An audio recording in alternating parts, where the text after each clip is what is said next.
사도신경으로 우리의 신앙을 고백하겠습니다.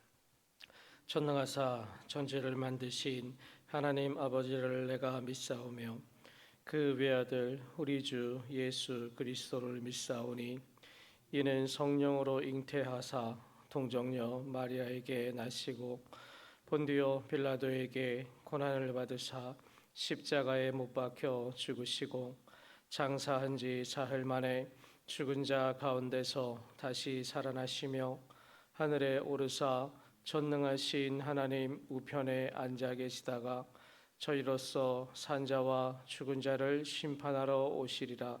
성령을 믿사오며 거룩한 공회와 성도가 서로 교통하는 것과 죄를 사하여 주시는 것과 몸이 다시 사는 것과 영원히 사는 것을 믿사옵나이다. 아멘. 사랑의 하나님 감사합니다. 오늘도 우리를 너무나 사랑하셔서 이 귀한 자리, 은혜의 자리로 우리를 불러주심을 감사합니다. 이 시간 우리가 말씀을 듣고 또한 찬양하며 기도하는 모든 순간순간마다 오직 주님의 영광만이 드러나게 도와주시옵시고 우리의 심령 가운데 주님의 귀한 은혜의 말씀이 잘 뿌리가 내리게 도와주셔서 그 말씀이 우리의 삶의 의지가 되게 도와주시고 말씀이 우리 삶의 목표가 될 수 있도록 아버지께서 은혜 베풀어 주시옵소서. 이 시간에 주님 앞에 귀한 감사의 예물을 하나님 앞에 올려드립니다. 귀한 권사의 직분을 잘 감당할 수 있도록 도와주시옵소서 하는 이영숙 권사님의 귀한 예물 주님께서 받아 주시옵시고 주님의 귀한 능력과 은혜가 함께하여 주시옵시고 항상 주님께 귀한 말씀 따라 살아갈 수 있는 우리 귀한 권사님의 삶이 될 수 있도록 아버지 인도하여 주시옵소서. 그래서 정말 주님 앞에 직분받은 이 직분이 아버지 사람으로서가 아니라 오직 주님께서 주시는 귀한 직분으로 여기게 도와주시옵시고 오직 주님 말씀만 따라 순종하며 살아갈 수 있는 축복의 은혜를 더하여 주시옵소서. 감사하고 고마우신 예수님의 이름으로 기도드리옵나이다. 아멘. 우리 오늘 함께 나누실 말씀은 사도행전 18장 24절로부터 19장 7절까지의 말씀입니다. 사도행전 18장 24절로부터 19장 7절까지의 말씀입니다.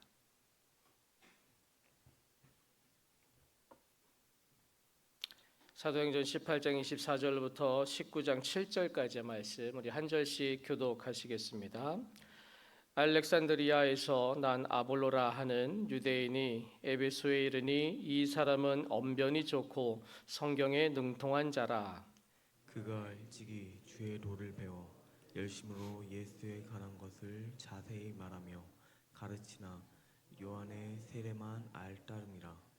그가 회당에서 담대히 말하기 시작하거늘 브리스길라와 아굴라가 듣고 데려다가 하나님의 도를 더 정확하게 풀어 이르더라.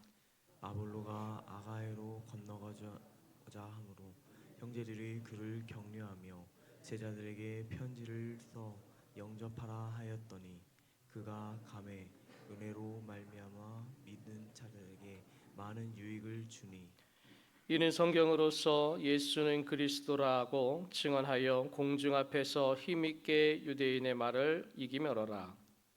아볼로가 고린도에 있을 때 바울이 윗지방으로 다녀 에베소에 와서 어떤 제자들을 만나 이르되 너희가 믿을 때에 성령을 받았느냐 이르되 아니라 우리는 성령이 계심도 듣지 못하였노라.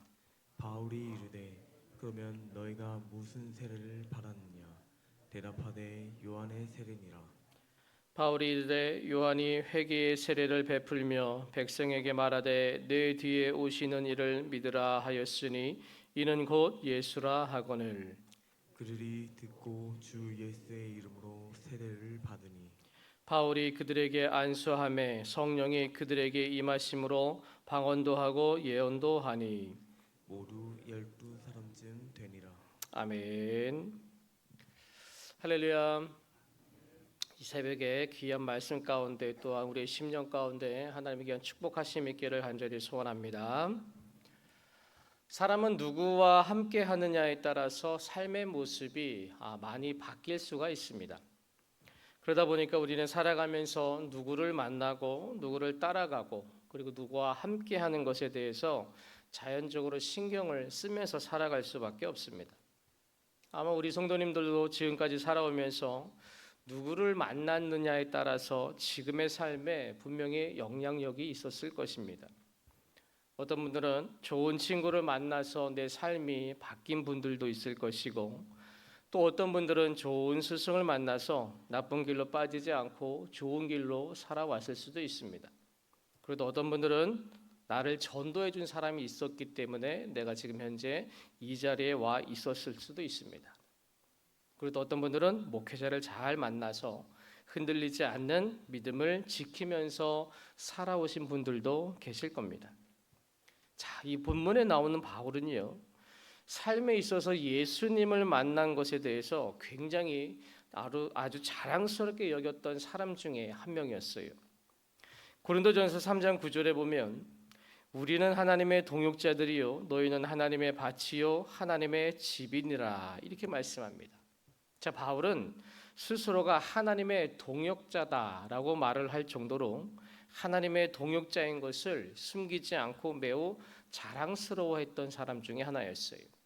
즉 바울은 하나님과 같은 마음을 품고 하나님과 같은 것을 바라보며 하나님과 함께 일하는 어떤 동역자로서의 삶을 매우 만족하면서 살아가고 있음을 알 수가 있습니다. 자, 그런데요, 우리가 다 알고 있듯이 바울은요, 예수님을 만나기 전보다 만나고 나서 후에 그 삶을 보면, 회심한 후에 그의 삶을 보면 결코 평탄한 삶이 아니었습니다. 오히려 핍박과 조롱 속에 살아왔고요, 그리고 목숨이 위태로웠던 때도 굉장히 많았습니다. 바로 예수님을 믿었다라는 그 이유 하나만으로 그는 목숨이 굉장히 위태로웠다라는 것이죠. 자, 그럼에도 불구하고 바울은요, 하나님의 동역자임을 스스로가 인정하고 굉장히 자랑스럽게 여겼다라는 것입니다. 즉 바울은 하나님으로 인해서 고통받는 것과 그리고 어려움 당하는 것을 어떻게 보면 당연하게 여겼던 사람이었어요. 자, 하나님의 동역자. 자, 이 말만 들어도 정말로 대단하지 않습니까? 때로는 이 말이 우리가 부럽게 느껴질 때도 있다라는 것이죠. 하나님의 동역자. 자, 그런데 이 바울은 고백하기를 어떻게 고백하냐면 나는이라는 단어를 사용하지 않고 우리는이라는 단어를 사용하게 됩니다. 그것은 뭐냐? 이 바울의 고백은 자기 스스로뿐만 아니라 바로 예수를 만나고 믿고 섬기기로 한 모든 이들이 같은 마음을 품기를 원했다라는 것입니다. 그렇기 때문에 우리도 역시 여기 와 앉아 계신 모든 한 분 한 분이 다 하나님의 동역자임을 믿으시길 바랍니다. 우리가 누구든지 하나님의 어떤 부르심을 받고 이 자리에 와 계시다 그러면 우리는 분명히 하나님의 동역자다라는 것입니다. 오늘 본문의 내용을 잠깐 살펴보시면 하나님은 바울의 어떤 선교 사역에 있어서 이 동역자를 붙여주시면서 바울이 함께하지 않아도 동역자들끼리도 역시 사역하도록 그렇게 만드셨습니다. 그 중에 오늘 본문에는 언변이 좋고 성경에 능통한 아볼로가 등장을 하는데요. 그런데 이 아볼로는 구약 성경에는 능통했지만 바로 하나님의 도에 대해서는 잘 몰랐다라고 성경은 기록하고 있어요. 그래서 에베소에 남아있는 브리스길라 부부와 만나게 됐고 그 부부는 바로 그에게 복음에 대해서 더 정확하게 가르치게 됩니다. 그가 아가야로 건너가려 하자 그곳 교인들에게 바로 잘 영접하라고 추천 편지까지 써주게 되죠.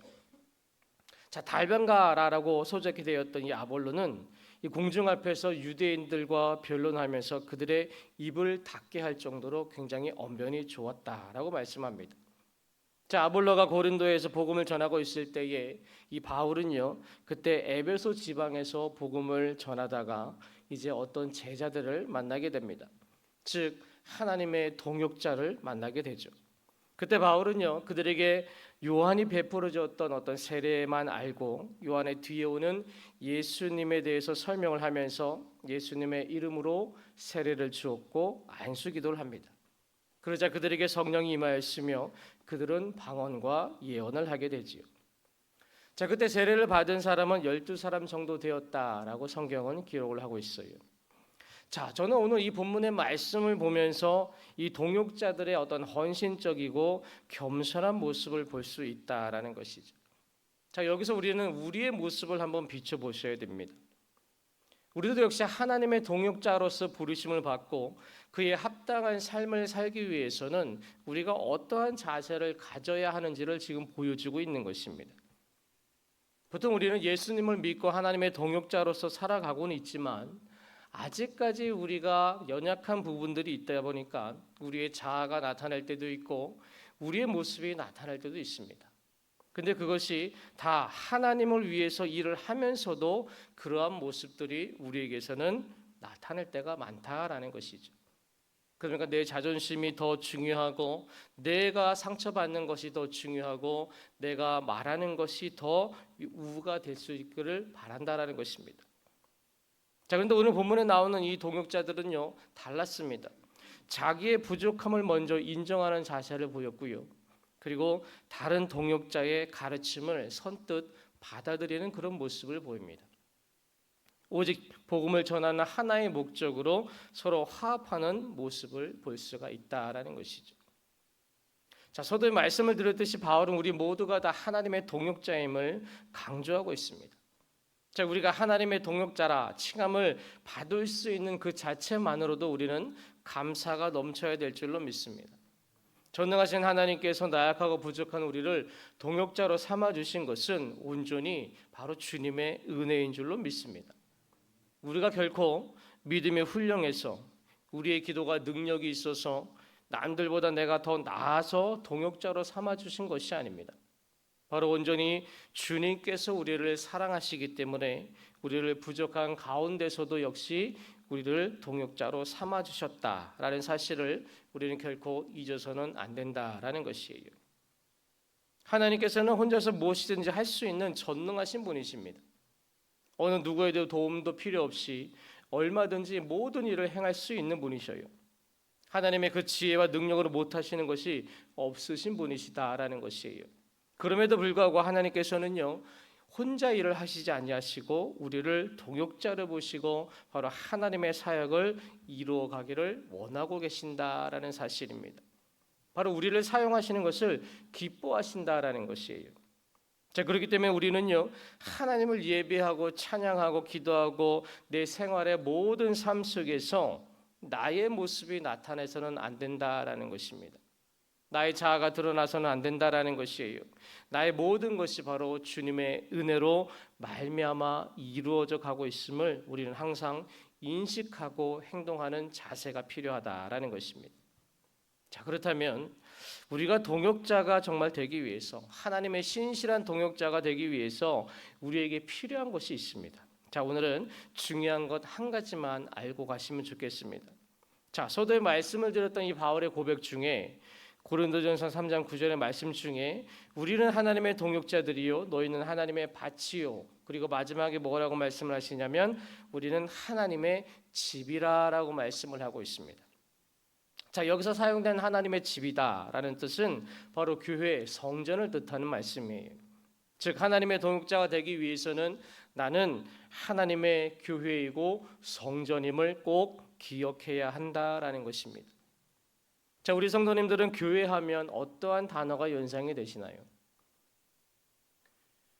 기독교 신문 중에 이런 글이 있었습니다. 거리를 지나가는 사람을 그냥 아무나 붙잡고 교회하면 떠오르는 단어를 물어보면 다음과 같은 어떤 단어를 언급할 것이다 라고 예상을 했습니다. 거기 뭐라고 써있냐면 교회는 무기력하다, 교회는 인색하다, 교회는 새로울 게 없고 안일하고 지겹고 소심하다, 이런 단어가 떠오를 것이다 라고 합니다. 오늘날의 많은 사람들이 교회를 바라볼 때 이렇게 느끼고 있다라는 것이에요. 그만큼 교회의 어떤 권위는 굉장히 많이 무너져 있고 그로 인해서 교인들조차도 역시 이제는 세상과 별반 다르지 않는 삶을 살아가고 있다라는 것을 이제는 세상 사람들도 알고 있다라는 것이에요. 자, 그런데요 초대교회는 그렇지 않았습니다. 예수님께서 세우신 교회는 그렇지 않았습니다. 초대교회는요 세상을 거꾸로 뒤집어 놓는다라는 비난을 받을 정도로 세상과는 정반대의 길을 가는 것을 두려워하지 않았다라는 것입니다. 9절 말씀에서 우리는 하나님의 성전 교회라라고 하신 정의는 바로 이 초대교회의 모습을 두고 하신 말씀입니다. 지금 이 땅의 많은 교회들은요, 세상 사람들의 비위를 맞추고 있고 사람들의 어떤 삶 속에서 그들의 모습을 존중하는 모습으로 교회가 변질되어져 가고 있다라는 것이죠. 이 초대교회가 세상을 뒤집어 놓을 만큼 정반대의 길로 가는 것과는 다르게 지금은 바로 세상과 같은 길을 가고 있다라는 것입니다. 자, 초대교회는 지도자에게 말씀을 배웠고 형제끼리 어떤 견고한 말씀을 나눴고 항상 기도하기를 힘썼던 교회들이었습니다. 그들은 가난한 자를 구제하는 데 게을르지 않았고요. 또한 성전에 열심히 모여서 떡을 떼었고 하나님을 찬송하였습니다. 또한 백성들의 칭찬을 받았고 성도들이 한 마음 한 뜻이 되어서 예수님의 부활을 증거하게 되었죠. 바로 이 모습이 어떤 우리를 하나님의 집이다라는 의미로 그 말씀을 하신 것입니다. 그러면서 하나님의 집을 어떻게 짓는지에 대해서도 말씀을 하셨어요. 고린도전서 3장 10절과 11절 말씀에 이렇게 말씀합니다. 내게 주신 하나님의 은혜를 따라 내가 지혜로운 건축자와 같이 터를 닦아 두매 다른 이가 그 위에 세우나 그러나 각각 어떻게 그 위에 세울까를 조심할지니라. 이 닦아둔 것 외에 능히 다른 터를 닦아둘 자가 없으니 이 터는 곧 예수 그리스도라. 이렇게 말씀합니다. 자, 건물이 높이 올라가면 올수록 바로 집안을 튼튼해야지만 건물은 높이 올라갈 수가 있습니다. 자, 서울에 있는 롯데월드 타워를 아마 다 아실 텐데요. 123층이고요. 바로 555m로 국내 최고층의 빌딩입니다. 그 무게가 무려 75만 톤에 이른다라고 합니다. 75만 톤에 이르는 하중을 견디도록 바로 지하 38m까지 터를 파서 화강 안반층에 108개의 기둥을 설치를 했다고 하죠. 그리고 5,300대의 리모컨이 32시간 동안 8만 톤의 고강도 콘크리트를 부어서 만든 이 기초 매트가 바로 축구장 크기의 80%의 규모나 된다라고 합니다. 자, 이처럼 빌딩을 높이 올리려면요, 바로 그 기초가 굉장히 중요하다라는 것을 말씀을 드리는 거예요. 기초가 튼튼하지 못하면 불안정할 수밖에 없고 바로 지진이나 천재지변과 같은 악조건 속에서는 흔들리거나 무너져 내릴 수밖에 없다라는 사실이죠. 자, 우리의 심령도 마찬가지입니다. 나 스스로가 하나님의 집이다라고 말씀을 하고 있기 때문에 우리는 믿음의 집을 지을 때 이 터를 굉장히 지혜롭게 잘 닦아야 한다라는 것입니다. 터를 잘 다지고 지혜롭게 잘 닦아 놓은 다음에 그 위에 집을 지어야, 한마디로 기초 공사를 잘 해야 건물이 높이 올라갈 수 있고 바람이 불어도 태풍이 몰아쳐도 무너지지 않는 그러한 심령이 될 수가 있다라는 것이에요. 자, 그런데 그 고린도전서 3장 10절 말씀에 그 지혜로운 건축자와 같이 터를 닦으라라고 말씀하시고는 그 터를 누구라라고 말씀하셨습니까? 바로 이 터는 곧 예수 그리스도라라고 말씀합니다. 우리는 하나님의 집을 예수님이라는 터 위에 지어야 한다라고 말씀합니다. 그 이유는 예수 그리스도가 믿음의 반석 되시기 때문에 그렇습니다. 마태복음 7장 24절에 그러므로 누구든지 나의 이 말을 듣고 행하는 자는 그 집을 반석 위에 지은 지혜로운 사람 같으니라고 말씀합니다. 우리는 믿음의 반석 되시는 예수 그리스도의 터 위에 견고한 집을 지어야 될 줄로 믿습니다. 그래야 가장 안전하고 가장 견고한 바로 하나님의 집을 우리가 지을 수가 있는 것입니다. 자, 이러한 집이 우리의 심령 안에 지어져 갈 때에 바로 우리는 하나님의 귀한 동역자로서의 삶을, 사명을 또한 감당할 수 있을 줄로 믿으시기 바랍니다. 사랑하는 성도 여러분, 우리는요 하나님의 귀한 동역자로 부르심을 받은 줄로 믿으시길 바랍니다. 나 스스로가 나는 하나님의 동역자임을 항상 인식하면서 살아갈 수 있기를 바랍니다. 그 우리를 동역자로 삼아주신 것도 감사하고 우리를 부르신 것도 감사하고 우리를 하나님의 교회로 부르신 것은 더욱더 우리가 감사가 넘쳐야 될 줄로 믿습니다.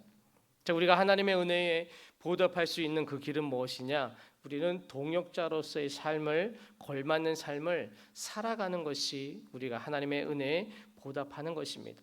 그래서 우리가 오늘 하루를 살아가실 때에 나는 하나님의 동역자다, 나는 하나님의 성전이다 라는 귀한 사명감을 갖고 살아갈 수 있기를 바랍니다.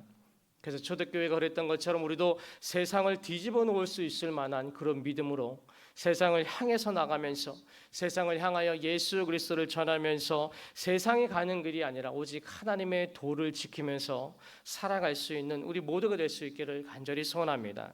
그랬을 때에 우리에게 어떠한 환난과 어려움 속에서도 그 동역자의 길을 온전히 걸어갈 수 있는 그런 축복을 우리 모두가 누릴 수 있기를 간절히 소원합니다. 우리 찬송가 323장, 우리 찬양 하나 하시고 우리 함께 기도하시겠습니다.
함께 기도하기 원합니다.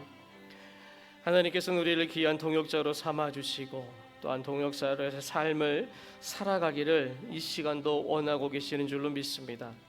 정말 초대교회가 정말 하나님의 말씀을 듣고 그 음성을 듣고 세상을 뒤집어 놓을 수 있을 만한 그런 믿음을 소유했던 것처럼 우리도 하나님의 귀한 동역자로서 부르심을 받았기 때문에 그러한 걸맞는 삶을 우리가 살아가야 될 줄로 믿습니다.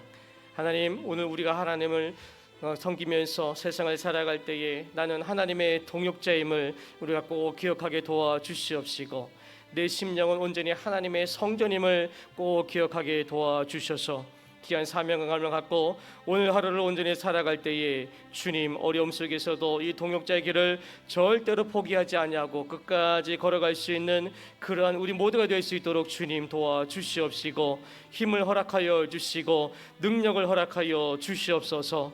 우리 하는 간절한 마음으로 다 같이 주여 한번 부르시고 우리 합심하여 기도하겠습니다. 주여. 사랑의 하나님 감사합니다. 이 시간 우리와 함께하여 주시고 아버지 역사하여 주셔서 우리 귀한 하나님의 동역자로 삼아주심을 감사합니다. 아버지 이 시간 오늘 우리가 살아갈 때에 귀한 하나님의 동역자로서의 삶